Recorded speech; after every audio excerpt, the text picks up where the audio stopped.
Hello everyone, कैसे हैं आप लोग। और आज हम डिस्कस करने वाले हैं बीकॉम बीबीए और बीसीए थर्ड ईयर का एग्जामिनेशन पेपर 2024 यानी कि फाउंडेशन कोर्स का पेपर सेकंड है, जिसका नाम है पर्सनालिटी डेवलपमेंट एंड आपका कल्चर, यानी कि आपका व्यक्तित्व विकास एवं चारित्र निर्माण।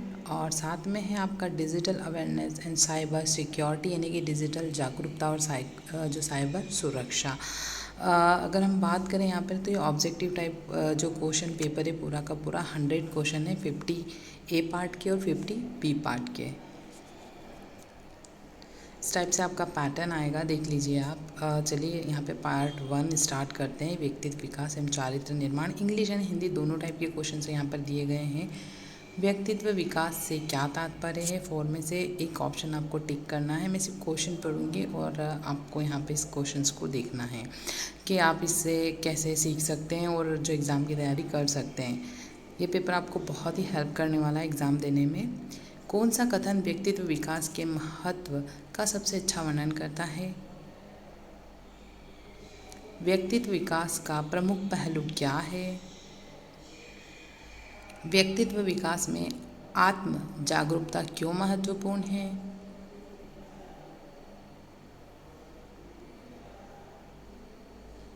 व्यक्तित्व विकास पारस्परिक संबंधों को कैसे प्रभावित करता है?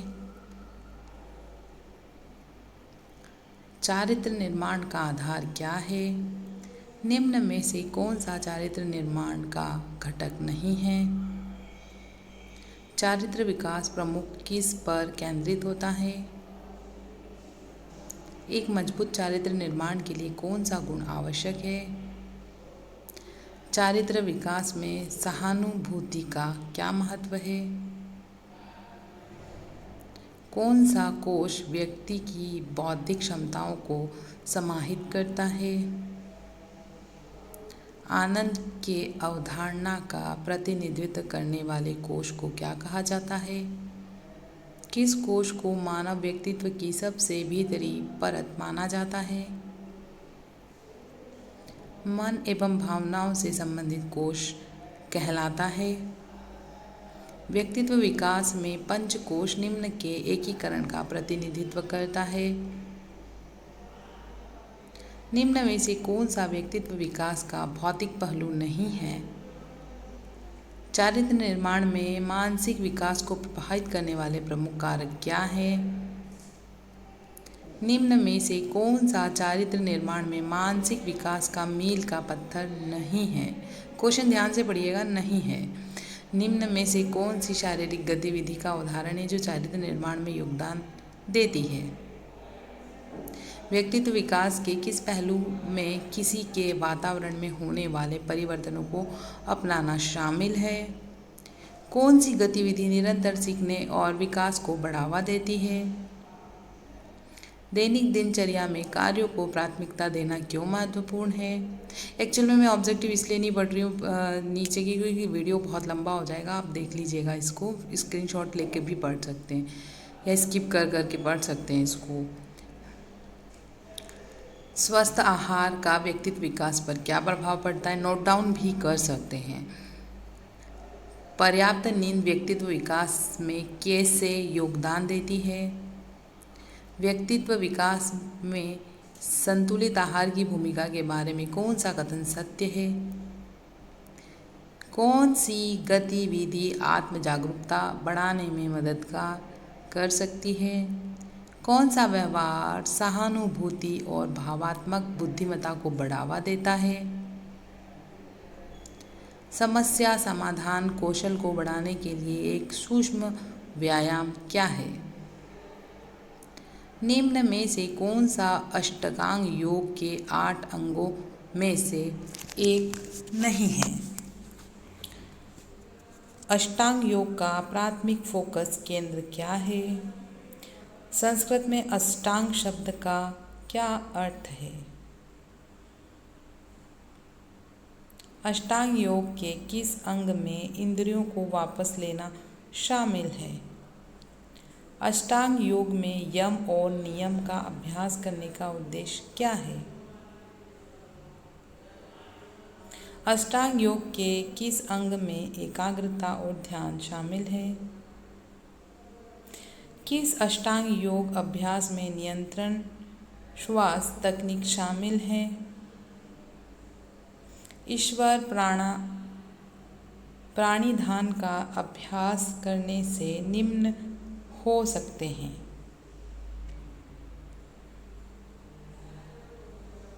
व्यक्तित्व विकास में संतोष पैदा करने का निम्नलिखित में से लाभ नहीं है।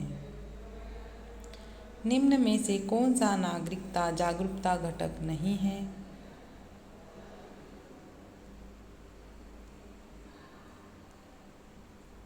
वसुधैव कुटुंबकम का क्या मतलब है? राष्ट्रीयता किसी व्यक्ति के रिक्त स्थान को आदर दे सकती है।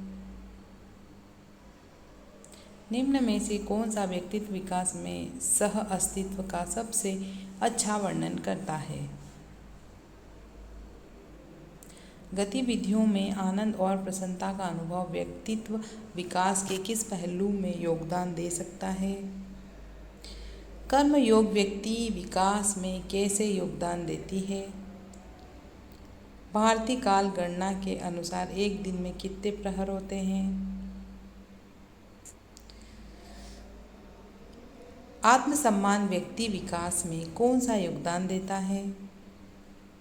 हम जिस भाषा में सोचते और संवाद करते हैं उसका हमारे व्यक्तित्व पर कोई प्रभाव नहीं पड़ता है।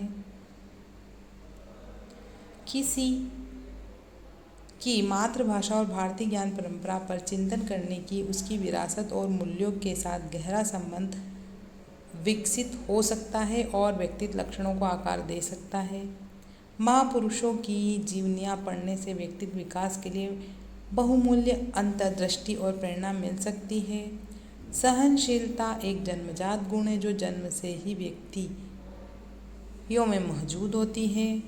दान से संबंधित गतिविधि में संलग्न होने से किसी सहानुभूति और करुणा बढ़ सकती है। अब आ जाता है आपका बी पार्ट, डिजिटल जागरूकता और साइबर सुरक्षा। वेब पोर्टल द्वारा रिक्त स्थान को एक्सेस करने हेतु बिंदु प्रदान किया जाता है। वेब साइट को रिक्त स्थान के माध्यम से एक्सेस किया जा सकता है। वेब पोर्टल रिक्त स्थान हो सकता है। ये तो देखो सभी को आता होगा क्योंकि अभी तो कंप्यूटर का युग है, चूँकि सारे कंपटीशन एग्ज़ाम में भी आते हैं क्वेश्चन। रिक्त स्थान का निर्माण मॉड्यूलर होता है। रिक्त स्थान की संरचना साधारण होती है। रिक्त स्थान सरल सुरक्षा यंत्र का उपयोग होता है। कंप्यूटर सिक्योरिटी में रिक्त स्थान सुरक्षित रहता है। फायरवॉल सिक्योरिटी डिवाइस होता है। निम्न में से कौन सा फायरवॉल का मोड होता है? रिक्त स्थान सबसे सामान्य प्रकार की डिजिटल सिक्योरिटी होती है। ई कॉमर्स वेंडर को रिक्त स्थान ट्रांजैक्शन को सुनिश्चित करना चाहिए। ई कॉमर्स में डाटा इंटरचेंज में सुनिश्चित होना चाहिए। ई कॉमर्स के ग्राहक पेटेंट रिक्त स्थान के माध्यम से कर सकते हैं। निम्न में से कौन सा ई कॉमर्स थ्रेड हो सकता है? ई कॉमर्स में रिक्त स्थान ऑपरेट किया जा सकता है। निम्न में से कौन सा तथ्य बेहतर ई कॉमर्स सिक्योरिटी साबित हो सकता है? निम्न में से कौन सा ऑनलाइन पेमेंट मोड नहीं होता है? डिजिटल पेमेंट में निम्न में से कौन सी गतिविधि एक रोकथाम चरण हो सकता है? आरटीजीएस की न्यूनतम सीमा रिक्त स्थान होती है। निम्न में से कौन सा उच्च फाइनेंशियली मैनेजमेंट टूल होता है? निम्न में से कौन सा ई गवर्नेंस के अंतर्गत नहीं आता? ई गवर्नेंस से तात्पर्य निम्न में से कौन सी सेवाएं UMANG ऐप के माध्यम से एक्सेस की जाती है? डिजिटल लॉकर का मुख्य उद्देश्य डिजिटल लॉकर में डॉक्यूमेंट का रियल टाइम आधार पर वेरिफिकेशन संभव होता है। ABC द्वारा निम्न में से कौन सा कार्य किया जाता है? छात्रों द्वारा कमाए अर्जित किए गए एकेडमिक क्रेडिट की वैधता कितनी होती है? निम्न में से कौन सा ABC का महत्व हो सकता है? ABC स्कीम के अंतर्गत छात्रों रिक्त स्थान में पुनः जुड़ सकते हैं। ABC का रजिस्टर कितने चरणों में होता है? साइबर सुरक्षा को रिक्त स्थान कहा जाता है। IPC 1980 को रिक्त स्थान के लिए लागू किया गया था। निम्न में से कौन सा साइबर सुरक्षा के लिए चुनौती है? रैनसमवेयर अटैक में फाइल रिक्त स्थान हो जाती है। APT से तात्पर्य है 0 डे अटैक रिक्त स्थान द्वारा किया जाता है। साइबर क्राइम को रिक्त स्थान द्वारा रिपोर्ट किया जा सकता है। मिटिगेशन में थ्रेड रिक्त स्थान होता है। डिस्क रेमीडिएशन रिक्त स्थान शामिल होता है। साइबर सिक्योरिटी में शामिल है। सोशल नेटवर्क होते हैं। सोशल नेटवर्क यूज़र को अनुमति देते हैं। निम्न में से कौन सी वायरल होने से हानि हो सकती है?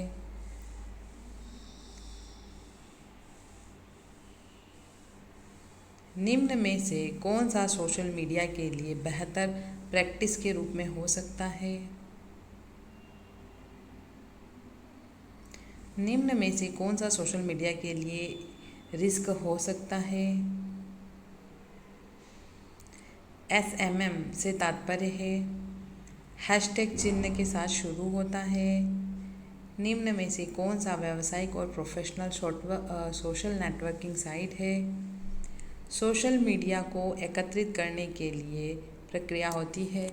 तो गाइस वीडियो कैसा लगा? लाइक करें, शेयर करें। चैनल सब्सक्राइब नहीं किया तो ज़रूर कर लें। कोई क्वेरीज है, कोई क्वेश्चन है तो कमेंट करना बिल्कुल भी ना भूलें। And thank you watching for my video and all the best for exam.